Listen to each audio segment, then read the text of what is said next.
Abbas Milani, as an Iranian, I just want to ask you, you saw Jomana's report there. Tell me how you feel and what you think this war might do for Iran.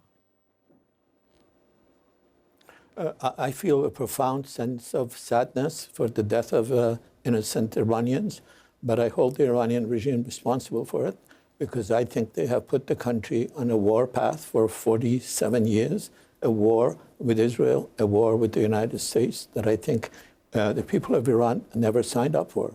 Mr. Khomeini lied to the people of Iran, promised democracy, and delivered what you, I think, aptly called draconian despotism. And people have been fighting this regime for almost 46 years. And thus, seeing these innocent lives, the destruction of property, breaks, I think, any Iranian's heart as it breaks mine.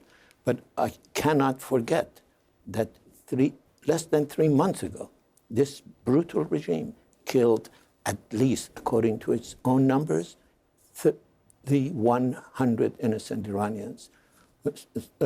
Reliable outside sources put the number in several tens of thousands. That level of brutality has gotten many people, like the ones in your program, that literally brought tears to my eyes to say, I am willing to pay the price for this regime to be finished. Let me turn to you, Scott, because you have a latest book out, Shah of Shahs, and actually you interviewed certainly the Empress Farah Pahlavi, who was the queen at the time of the toppling of the revolution. She left with her husband, the Shah, and then he died a year later. Now Reza Pahlavi is positioning himself as the leader in exile. So what did you learn about those last days, about the situation in Iran and what might come next from your interviews for this book? So, talking about the last days, it's rather poignant. The Shah, what he told many people, as the revolution was getting worse, more violent, he told a number of people, including the American ambassador at the time, that if saving my throne comes at the cost of killing my nation's youth, I won't do it. And he went into exile, I think, rather than do that. Just to pick up on something that Mr. Milani said.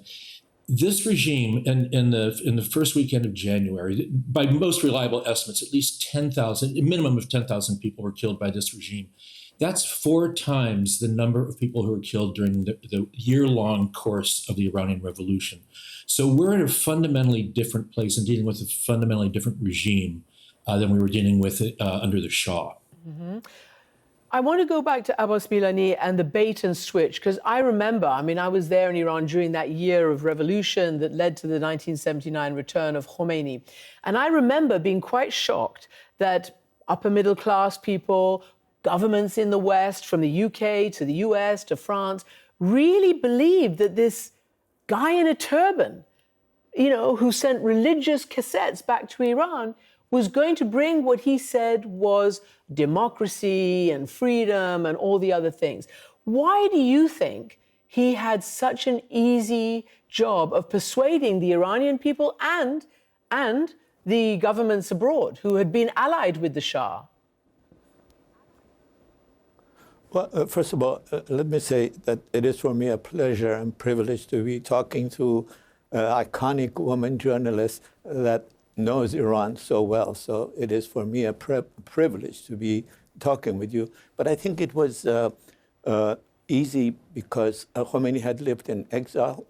His book, where he had laid out his draconian design for a medieval despotism, was banned under the Shah. I think, in retrospect, it should have been made mandatory reading.